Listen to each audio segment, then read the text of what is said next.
Olá, queridos alunos, espero que estejam todos bem.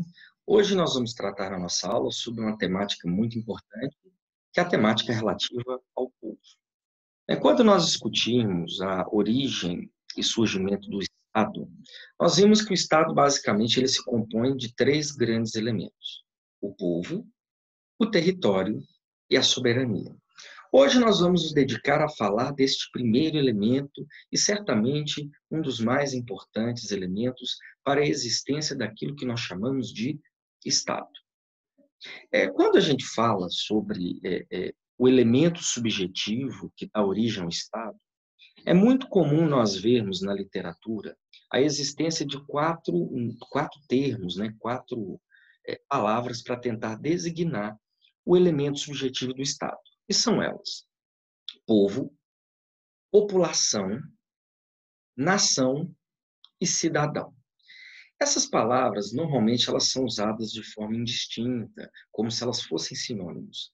Mas, na verdade, elas designam questões e situações jurídicas completamente distintas que nós iremos falar a partir de agora. Qual que é a grande importância, professor, de nós sabermos qual é o elemento subjetivo do Estado? Veja bem, durante as nossas aulas, eu tentei deixar muito claro a vocês que não existe Estado se não existisse a sociedade. A razão de se existir do Estado justamente assegurar que os indivíduos pudessem viver em sociedade de forma harmônica e pacífica. Por esse motivo que o Estado é uma criação humana. O Estado é uma criação de sociedades políticas organizadas. E se o Estado é uma criação de sociedades políticas organizadas, nada mais natural de que ele só exista para assegurar a existência dos indivíduos, para assegurar a existência do seu elemento subjetivo, das pessoas que o compõem e que compõem essa sociedade política organizada.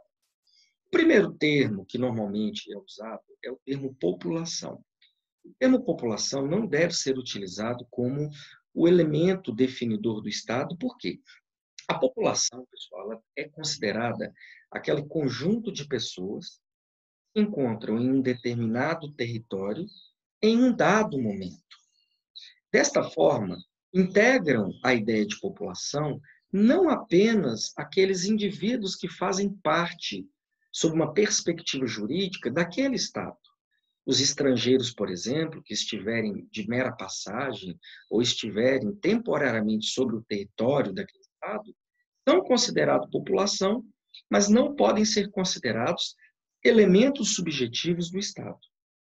Por isso, o termo população é um termo normalmente de natureza geográfica e que não pode ser utilizado como elemento subjetivo do Estado. O segundo termo normalmente utilizado em algumas obras é justamente o termo nação. O termo nação, ele designa o conjunto de pessoas que possuem uma identidade, comungam de algumas características que o tornam identificáveis, que os tornam um agrupamento humano diferenciado. Normalmente, eles se identificam por critérios de religião, cultura, história, língua, tradição ou origem. Ou seja, um conjunto de pessoas que, em razão de comungarem de uma mesma língua, de uma mesma religião, de uma mesma cultura, eles vão formar uma verdadeira nação. Essa terminologia também não é adequada para expressar o elemento subjetivo do Estado. E por que motivo? Porque existe a possibilidade de que dentro de um único Estado eu tenha várias nações. Para darmos alguns exemplos e clarearmos essas ideias, pensemos, por exemplo, no próprio Estado brasileiro, né? Nós temos dentro do Estado brasileiro verdadeiros povos, nações indígenas que vão se diferenciar justamente em razão da sua língua específica, em razão da sua religião, em razão da sua cultura e em razão da sua história. Então, dentro de um mesmo Estado, eu posso ter diversas nações que vão compor o elemento subjetivo do Estado. Mas a expressão nação, que era muito utilizada pelos franceses, não é o termo mais adequado para designar o elemento subjetivo do Estado. Um outro exemplo interessante é o caso do Estado espanhol. Quando a gente vai à Espanha, quando a gente faz uma análise da estrutura e organização do Estado espanhol, nós vamos perceber que dentro do território espanhol, nós temos verdadeiras nações. Nós temos, por exemplo, a nação catalã, que fica na Catalunha, a nação basca, que fica no norte da Espanha, e em que pese serem nações distintas, elas vão integrar o elemento subjetivo do Estado. Mas a expressão nação não é a que melhor designa o elemento subjetivo do Estado. Deve ficar muito claro. E, por fim, nós temos o terceiro elemento, que também não deve ser utilizado como elemento subjetivo do Estado, que é a expressão cidadão. A expressão de cidadão, durante muito tempo, ela ficou vinculada à ideia do exercício de direitos políticos. Era considerado cidadão aquele indivíduo que podia participar do processo de tomada de decisões no âmbito de um Estado. Aquele indivíduo que poderia votar, poderia participar das deliberações no âmbito do Estado e participar, portanto, desse processo decisório. Durante muito tempo, então, houve uma vinculação da ideia de cidadão e de cidadania ao exercício de direitos políticos. Ocorre que, na atualidade, essa vinculação é equivocada. Hoje, a grande parte dos teóricos do Estado, os teóricos políticos, vão dizer que o conceito de cidadania é muito mais amplo, ele é muito mais abrangente. Eu vou considerar cidadão aquele indivíduo que, além de participar dos processos de tomada de decisão, além de exercer a sua opinião e a sua vontade nos processos políticos, aquele indivíduo que tiver acesso a um conjunto mínimo de direitos e garantias sociais, né? Direitos e garantias fundamentais. Acesso à educação, acesso à saúde, a proteção da sua vida, da sua liberdade, da sua propriedade. Os indivíduos que não vão estar à margem da sociedade, e indivíduos que não vão ser periferizados no que diz respeito ao acesso e garantia de direitos fundamentais. Então, hoje, o conceito de cidadão e de cidadania é um conceito muito mais amplo, é um conceito muito mais abrangente, que tende, então, a estar relacionado ao acesso e à garantia de direitos fundamentais. Mas o termo cidadão também não é o que melhor designa o elemento subjetivo do Estado. Porque, porventura, se a gente parar para pensar, por exemplo, na própria sociedade brasileira, nós temos várias pessoas que, às vezes, não têm acesso a esses direitos fundamentais, estão marginalizados, estão periferizados, mas ainda assim vão ser considerados elementos subjetivos do Estado. Portanto, gente, afastando a correção, a adequação da utilização dos termos população, nação e cidadão, nos resta reconhecer, portanto, que o elemento subjetivo do Estado será o povo. Quem é o povo, professor? Quem vai ser considerado povo? O povo vai ser considerado aquele indivíduo que detiver um vínculo jurídico-político com um determinado Estado.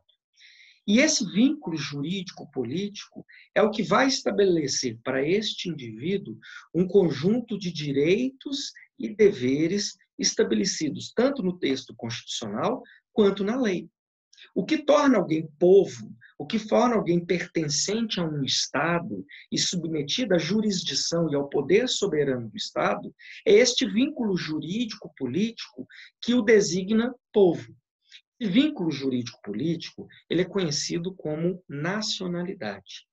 Será, portanto, considerado povo de um determinado Estado aquele que for um nacional, aquele que detiver a nacionalidade pertencente àquele Estado. A partir do momento que eu reconheço que um indivíduo detém uma nacionalidade, que aquele indivíduo ele tem esse vínculo jurídico-político com um determinado Estado, vai surgir entre ele e o Estado um feixe, um complexo de relações jurídicas, que vão estabelecer direitos e deveres mútuos e recíprocos. O simples fato de eu ser um nacional brasileiro me torna obrigado a submeter uma série de obrigações e deveres impostos pela lei e pela Constituição. Enquanto homem, eu tive que prestar serviço militar, eu tive que me alistar, mesmo que fosse dispensado.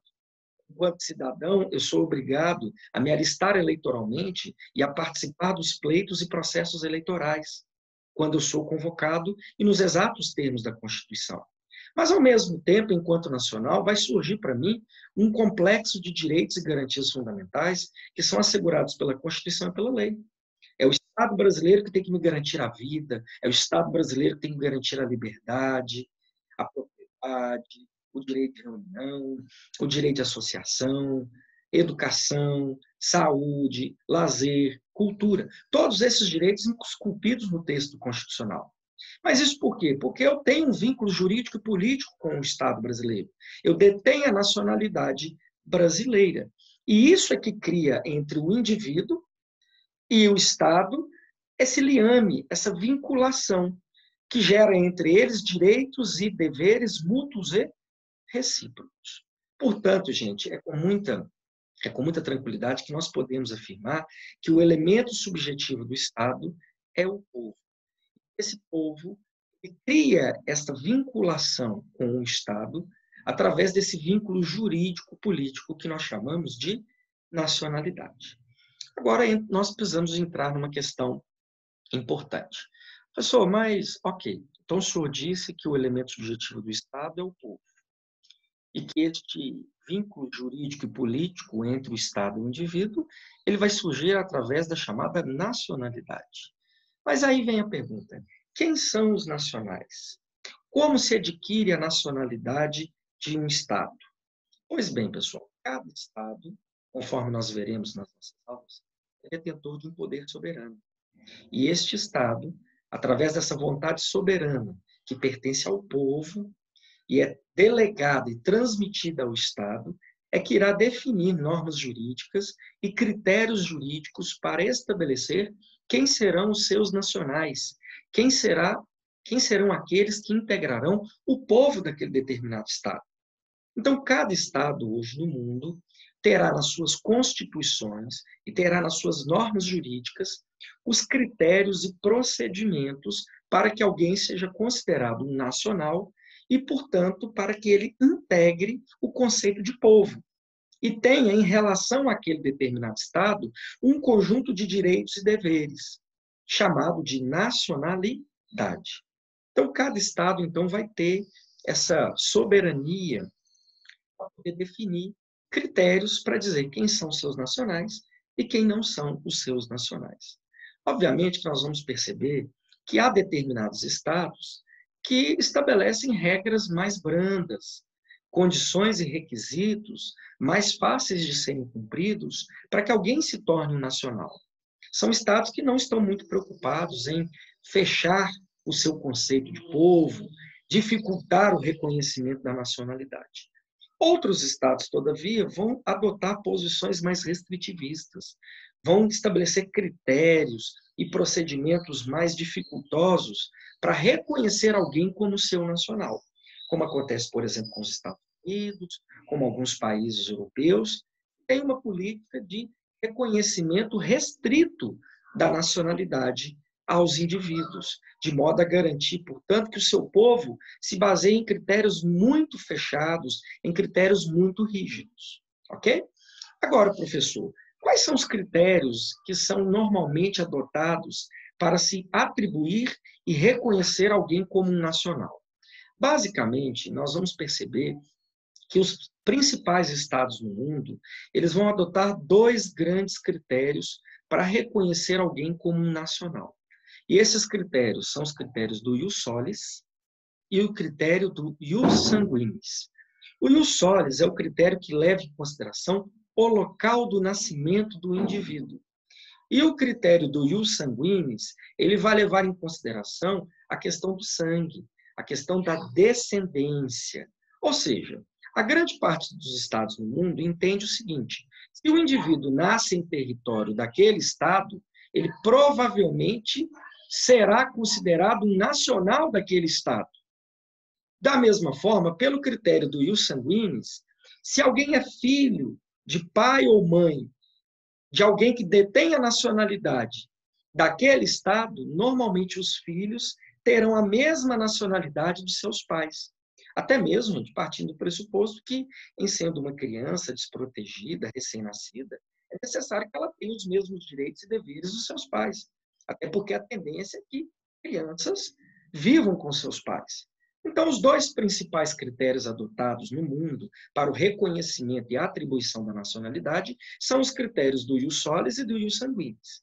Alguns estados vão usar os dois concomitantemente, outros estados vão misturá-los, usar parte do ius solis e parte do ius sanguinis, alguns estados vão adotar apenas o ius sanguinis, alguns estados vão adotar apenas o ius solis. O fato é que é importante destacar é que cada estado tem a soberania para poder definir quais são os critérios e requisitos que alguém deverá cumprir para ser considerado nacional e, portanto, para ter esse vínculo jurídico-político com um determinado estado. Feitas essas considerações, né, e observada essa questão dos critérios para o reconhecimento da nacionalidade, é importante nós também falarmos de uma outra questão. Quando nós falamos dos critérios do ius solis, dos ius sanguinis, nós estamos falando de critérios que são adotados para reconhecimento da nacionalidade quando o indivíduo nasce. Então, se ele nasceu em território de um determinado estado, a tendência é que ele tenha a nacionalidade daquele estado. Se ele, ao nascer, é filho de pai ou mãe que detém uma nacionalidade, a tendência é que ele tenha a nacionalidade do seu pai ou da sua mãe. Ok, só que existe, pessoal, a possibilidade de que a pessoa, no curso da sua vida, por um ato de vontade, por um ato de liberdade, ele deseje modificar a sua nacionalidade. Ele deseja adquirir uma nova nacionalidade. E esse processo é chamado de naturalização. Esse processo de naturalização, que nós veremos daqui a pouco com detalhes, ele também será disciplinado por cada estado. Cada estado, no exercício da sua soberania, vai estabelecer os critérios e procedimentos para determinar quem poderá adquirir a nacionalidade através de um processo de naturalização. Ok? É importante nós fazermos aqui uma distinção. Quando nós analisamos a aquisição da nacionalidade, nós percebemos que há duas espécies de nacionalidade. A nacionalidade nata e a nacionalidade naturalizada, que também é conhecida como derivada. Quando eu falo de nacionalidade nata, como o próprio nome indica, nata vem da ideia de natalidade, que é aquela nacionalidade adquirida com o nascimento. Então, serão natos, possuirão a nacionalidade nata aqueles que adquirirem a nacionalidade com o nascimento. Mas, por outro lado, existe a possibilidade de aquisição da nacionalidade de forma derivada. Ou seja, alguém detinha uma nacionalidade, mas por um ato de livre e espontânea vontade, deseja adquirir outra. Se ele cumprir os requisitos e observar o procedimento previsto no ordenamento jurídico daquele outro estado, ele adquirirá aquela nacionalidade de forma derivada, porque ele tinha uma nacionalidade originária, adquirida com o nascimento, mas por um ato de vontade ele vai adquirir uma nacionalidade derivada, porque ela deriva de uma originária. Esse processo de aquisição de nacionalidade, chamado derivada, portanto, ocorre a partir do processo de naturalização, né? Que nós falaremos no correr deste vídeo. Antes, todavia, de nós falarmos da chamada aquisição derivada, é importante nós tratarmos aqui da chamada aquisição originária da nacionalidade, dos chamados nacionais natos.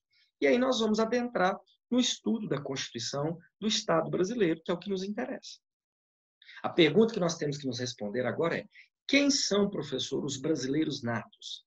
Quem poderá adquirir a nacionalidade brasileira de forma originária? Quem vai adquirir a nacionalidade brasileira, portanto, e vai ter esse vínculo jurídico e político com o Estado brasileiro e será chamado de povo brasileiro? Esses critérios, pessoal, no direito brasileiro, estão previstos na Constituição da República, no seu artigo 12.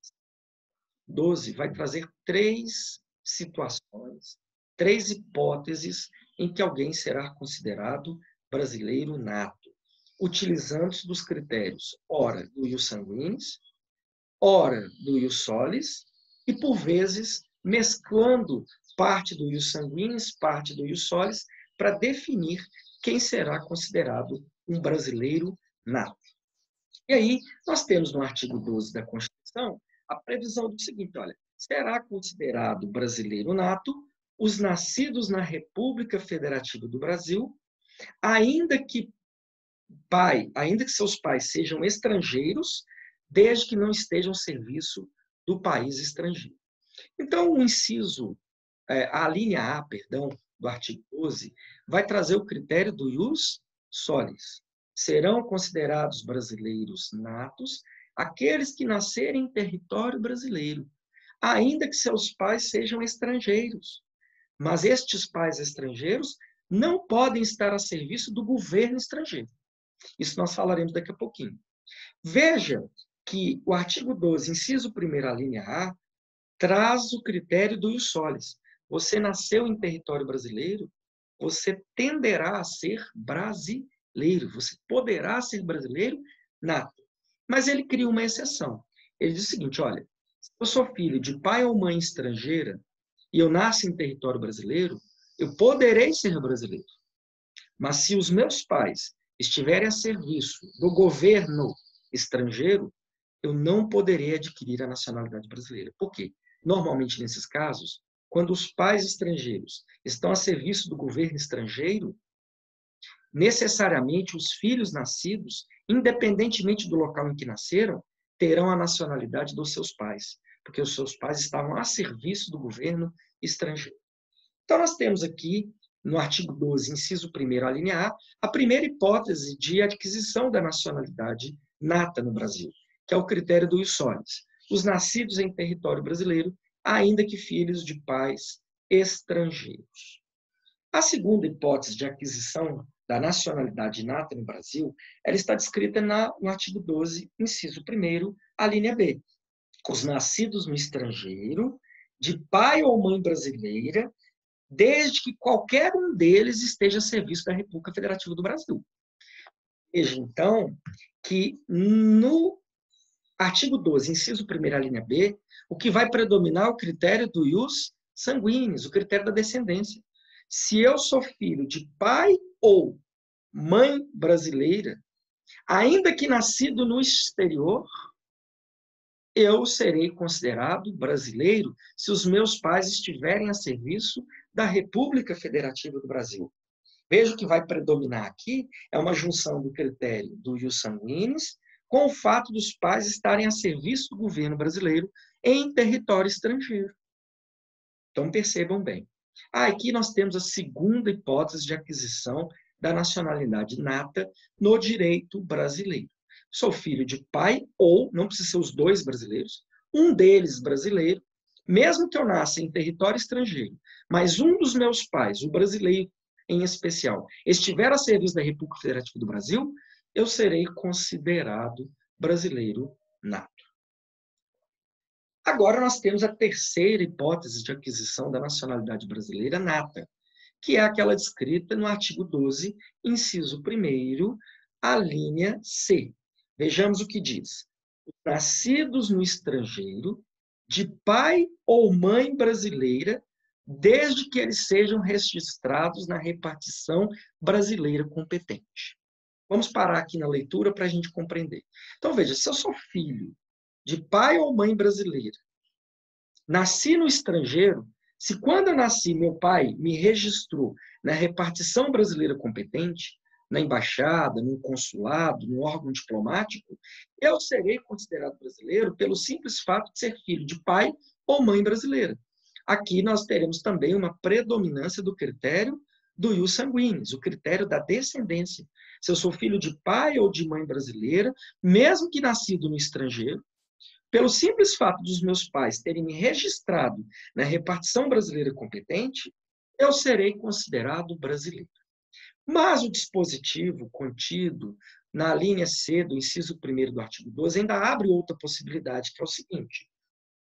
Vamos supor que o indivíduo, quando nasceu, aquela criança, quando nasceu, ela não tem, né, filho de pai ou mãe brasileira, ela não tenha sido registrada na repartição brasileira competente.